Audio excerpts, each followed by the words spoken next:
Bon allez, ce soir c'est Ligue des Champions, donc on va se faire un petit prono Ligue des Champions. On analyse la soirée en entier, on fait un petit débrief et puis moi je donne mon petit prono personnellement. N'hésitez pas à donner aussi votre pronostic à vous.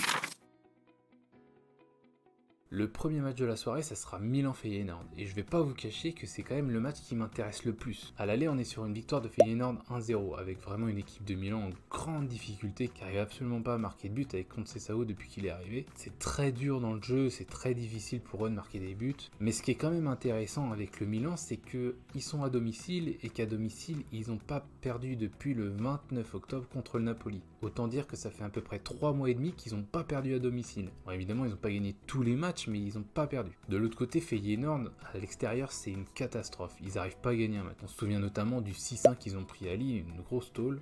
Mais d'un autre côté, après, ils sont aussi capables de gagner chez eux contre le Bayern 3-0. Donc c'est une équipe quand même qui est très inconstante, mais qui a quand même réussi à gagner 1-0 à l'aller contre Milan. Et pour ce match retour, je vois vraiment un match très serré avec une équipe de Milan qui n'arrive pas à finir ses occasions, une équipe de Feyenoord qui veut vraiment maintenir son cap et essayer de se qualifier. Donc pour moi, mon pronostic, ce serait une qualification de Feyenoord, mais vraiment sur un match très serré. Je vois peut-être un 1-0 de Milan, et puis après ça va en prolong, tir au but, où je vois quand même un match très très serré entre les deux équipes, mais avec à la fin une qualification pour Feyenoord qui sera vraiment une surprise. Bon, ensuite on passe au match de 21h.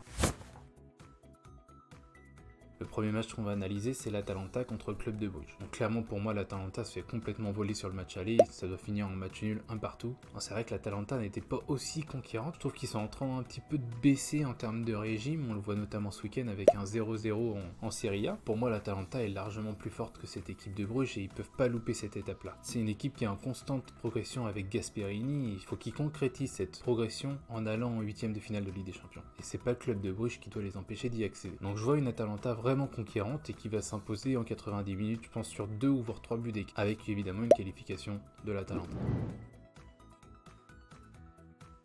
On passe au Bayern contre le Celtic, on garde le dernier match français pour finir. Le Celtic, ça faisait 1 an et demi qu'ils étaient invaincus chez eux et le Bayern a réussi à s'en dépêtrer pour prendre une bonne option sur la qualification. Alors si vous avez regardé le Bayer Leverkusen Bayern, évidemment vous ne serez pas très rassuré. Ils n'ont pas vu le jour contre une équipe de Leverkusen au point, mais je pense que cette équipe du Bayern, elle est assez forte pour maintenir son avance qu'elle a eu au match aller et même enfoncer un peu plus le clou contre un Celtic qui va donner toutes ses forces, qui va essayer de jouer, mais ça sera pas suffisant pour le Celtic, pour moi ça sera trop dur. Donc une qualification du Bayern avec une victoire du Bayern.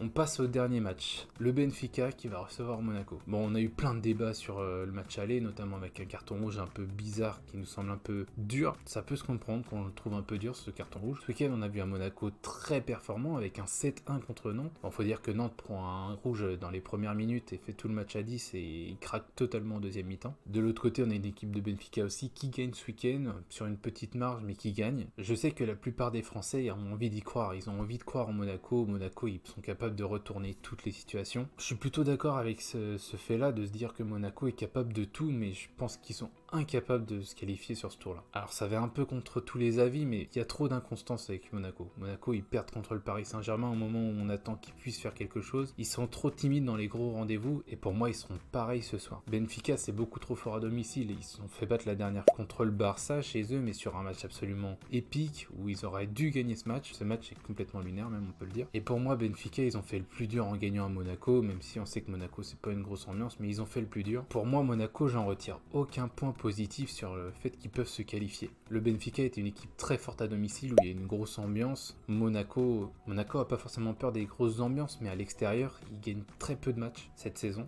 Et là, vraiment, à Benfica, je les vois vraiment pas gagner. Donc pour moi, ça sera tout simplement un match nul ou une victoire du Benfica avec évidemment une qualification du Benfica. N'hésitez pas à me dire dans les commentaires vos pronostics. Évidemment, vous aurez peut-être un peu plus d'espoir que moi sur Monaco, mais Monaco, pour moi, c'est trop inconstant et je peux pas les mettre qualifiés contre le Benfica. Je vous souhaite quand même de passer une bonne soirée de Ligue des Champions et quand même, allez Monaco.